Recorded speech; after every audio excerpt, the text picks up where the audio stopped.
Halleloia, halleloia, miarabantsika rehetra amin'izao andro maraina ny alatsinainy fahavalon'ny volana jona 2024 izao. Tonga soa ianao eto amin'ny anina sahaza sakafonao ara-panahy izay ho tsakotsakotsika sy hodiniantsika amin'ity andro androany ity. Aza dino fa ny loha hevitra amin'ity volana ity dia ny fanjakan'ny lanitra. Ary ny lohateny izay omeny tompo antsika androany dia ny fomba fijery olona iray, ny fomba fijery olona iray. Iny hoe ange tena te hizara zavatra hoe tena nanoana androany maraina. Te hizara an'izay zavatra aminao ahako. Misy fanontaniana iray mba tiako apetraka aminao aloha hoe rehefa mijery olona manodidina anao ianao dia inona marina ny hitanao? Ny fahatsoany ve? Toe-tsainy ratsy ve? Sa izay hitan'Andriamanitra no hitanao? Satria misy andininy eo amin'ny Korintianina faharoa, Korintianina faharoa toko 5:12 izay milaza hoe koa dia tsy mahalala olona intsony araka ny nofo isika. Eny, na dia nafantatra ny Kristy araka ny nofo aza isika, ankehitriny dia tsy fantatsika araka izany intsony izy. Amen. Raha ny tena marina dia nampisaina anahako io tenin'Andriamanitra io. Satria zava-dehibe ilay izy ary mila tena dinihana lalina. Ny fahitan'ny mason'Andriamanitra dia tsy hoe manakipy ny masony amin'izay tsy mety izy. Tsy hany mihitsy. Satria Andriamanitra dia tsy Andriamanitra ny fangorahana fotsiny, fa Andriamanitra ny rariny koa izy. Ny Salamy 7:2-4 dia tena milaza an'izany mazava fa ny fahamarinana sy ny rariny no fanorenany seza fiandrianany. Amen. Ny fahamarinana sy ny rariny no fanorenany seza fiandrianany. Ary Jesosy Kristy mihitsy, ilay ohatra lehibe indrindra amin'ny fitiavana izay niaina teto an-tany, dia nananatr'olona Jesosy Kristy. Tena ny vantana. Jereo fa tamin'izany fotoana izany noroahany hiala tao an-tempolo ireo mpivarotra. Laza zavatra enjana tamin'ny fariseo izy. Hoy izy tamin'ny Petera nifanatrika taminy hoe miela amiko ry Satana. Tsy hoe tsy olona nitsiky tamin'ny olona rehetra Jesosy Kristy, na hoe nisoroka aloha hevitra sarotra izy, fa inona ny hafatra voalohany ho an'ny daholobe nataony. Ozy izy hoe araka ny Matthieu 4:7-7 ohatra anankiray hoe mibeba, na hoe miova saina ianao, mibeba fa efa akaiky ny fanjakan'ny lanitra. Amen. Tsy hoe mahafinaritra daholo ny olona rehetra, tsara tarehy daholo ny olona rehetra, tsy izay. Fa ozy izy hoe mibeba, miova lalana, satria zava-dehibe ny fahamarinana. Kinona ny dikan'izany hoe mahita amin'ny fomba fahita ny fanjakan'ny lanitra isika. Satria samy fomba fahitana voalanjalanja zany. Rehefa mahita olona sarotra hifandraisana ianao, dia mahita ny mety ho vitanao izy. Eny, raha misy olona ohatra ny hoe manisy ratsy atsika, ny tena fitiavana an'izany olona izany dia midika koa hoe milaza ny marina aminy, fa tsy hoe manala tsiny azo fotsiny dia mangina fotsiny ianao, tsy hany.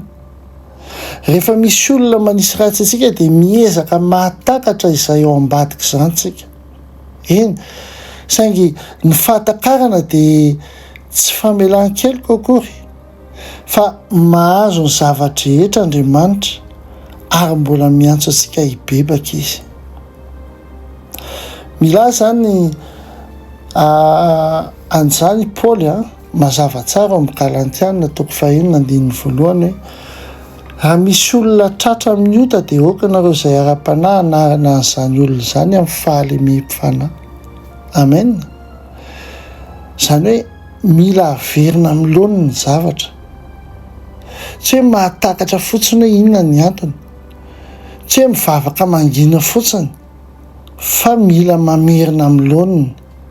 Fa malefaka. Fa tsy enjana. Jereo koa amin'ny Efesianina toko 4:15.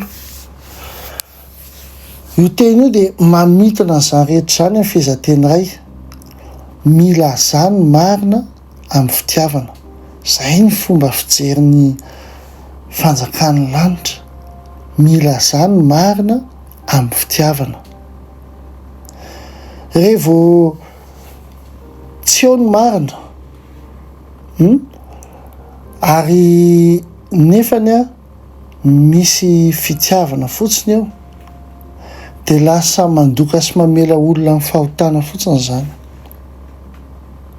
Ary raha ohatra ny hoe tsy eo koa ny marina ary tsy misy fitiavana, na hoe eo ny marina teneninao fa tsy misy fitiavana, dia lasa mandratra sy mandrava olona fotsiny izany. Fa mila miaraka ny fitiavana sy ny fahamarinana. Izany ny dikany hoe tahaka ny fomba fijerin'i Kristy. Omentsika ohatra iray hoe misy zatovy iray izay mamaly valiny iray aman-dreniny. Ohatra hoe ambony latabatra fisakafoanana.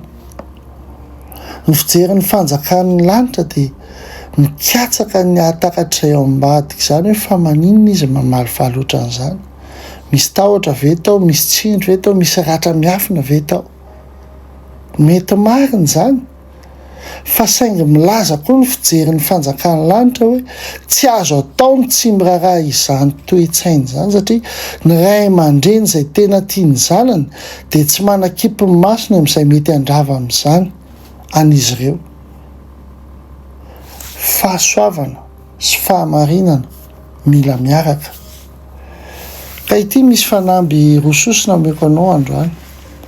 Eritrereto hoe olona iray izay tena manelingelina anao, mandiso fanantenana anao sa mety hoe mahakivy anao.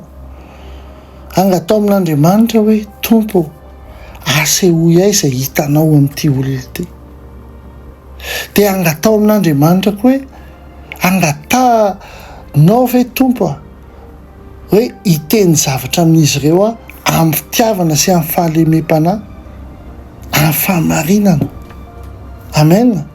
Satria indraindray ny zavatra feno fitiavana indrindra azontsika atao amin'ny olona anankiray dia miresaka amin'ny mpahantsorana amin'ilay olona. Araka ny lazain'Andriamanitra tamintsika hoe tsy ny hanameloka antsika fa ny hamonjy antsika ny antony. Halleloia.